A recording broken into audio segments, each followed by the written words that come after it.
sobretot hi ha moltes dones, hi ha molta tradició de dones il·lustradores, i és allò que diem amb un raconet, amb un paper, una taula, i amb una mà dibuixem i amb l'altra remenem l'olla, per dir-ho d'alguna manera, no? Ai, ara plou, he de treure la bugada.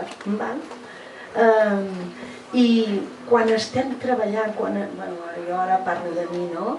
Quan estic dibuixant, quan estava, perquè ara ja he baixat molt, ja no faig el diari només, ja no treballo per fer contes, per il·lustrar contes, et fiques tant dins la història, dins el personatge, dins l'ambient, que jo recordo una vegada que vaig haver de dibuixar una granja d'uns nens que estaven berenant, fent un berenar de xocolata desfeta i melindros, i em va agafar com unes ganes d'anar a menjar xocolata desfeta amb nata.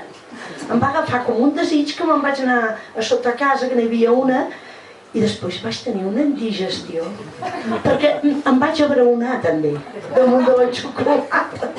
I llavors els personatges és allà on tenen ànima, i els ambients, perquè t'hi poses tan a dintre, que encara que després jo ja ho dic, que tots fan la mateixa cara, però de dintre són diferents. I sempre que havia de crear un personatge, sempre pensava en algú, en un veí, amb la meva mestra, quan vaig haver de fer una bruixa, i així vaig anar creant tots aquests personatges que m'han acompanyat tota la vida. I també vull dir una cosa molt important. És molt important, almenys jo crec, per la meva feina, tenir un ambient favorable. Jo he tingut la gran sort de tenir un entorn que m'ha ajudat molt, començant pel Joan,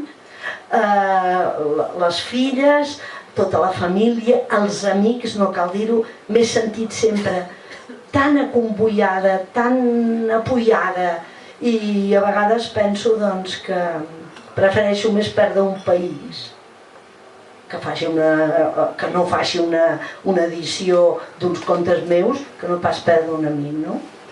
Jo, això, ja està. Sí.